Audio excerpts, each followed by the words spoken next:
আদখিলু আবদি আল জান্নাতা বিরহমাতি, আমার বান্দাকে আমার দয়া আমার ভালোবাসা দিয়ে জান্নাতে ঢুকায়া দাও। 500 বছর ইবাদত করছে তো আমার দয়ায় আমার বান্দারে জান্নাত দাও। এই বান্দা বলে বালবি আমালি, আল্লাহ তোমার দয়া লাগবে কেন, আমি আমার আমল দিয়ে জান্নাতে যেতে চাই। কি দিয়ে? কথা বুঝে নাই বোধহয়।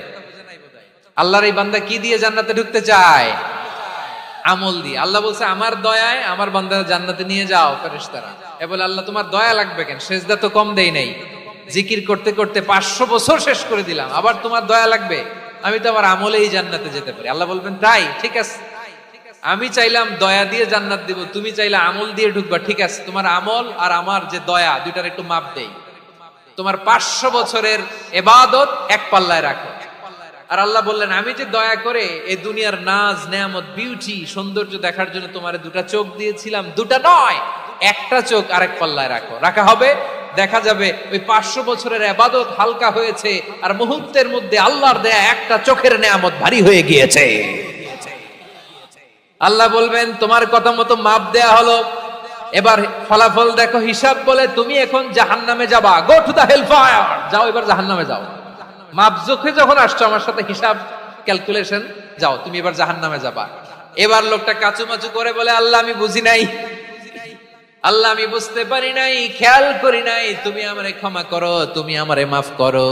ও আল্লাহ এবার আমি টের পেয়েছি, এবার আমি বুঝতে পেরেছি তোমার দয়া ছাড়া দুনিয়ায় কেউ জান্নাতে যেতে পারবে না, কেউ পারবে না।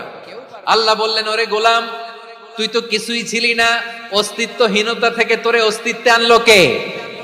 ওই ছোট্ট শুক্রাণু থেকে মায়ের পেটে 9 মাস ধরে খাবার দিয়েছে কে? আবার সুস্থতার সাথে দুনিয়ার বুকে তোরে ডেলিভারির ব্যবস্থা করে দিল কে? আবার তোর মায়ের বুকের ভেতরে 2টা খাবারের লাইনের ব্যবস্থা করে দিল কে?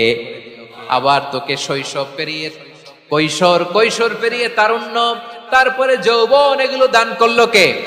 তার চেয়ে বড় কথা, পাহাড়ের মাঝখানে সাগরের মাঝখানে 500 বছর ইবাদত করার শক্তি তোর গায়ে দিয়েছে কে? এই সাগরের মধ্যে লোনা পানি লবণের পানি মুখে দেয়া যায় না, সেখান থেকে আমি পাহাড়ের ভেতর থেকে মিঠা পানির ব্যবস্থা করে দিলাম, ওই জায়গায় তোরে রিজিকের বন্দোবস্ত করলো কে?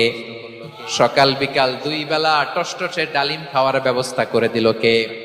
তোর আবদার ছিল আল্লাহ আপনি আমারে সেজদারত অবস্থায় রুহু কবজ করবেন, তোর শেষ আবদারটাও পূরণ করেছে কে?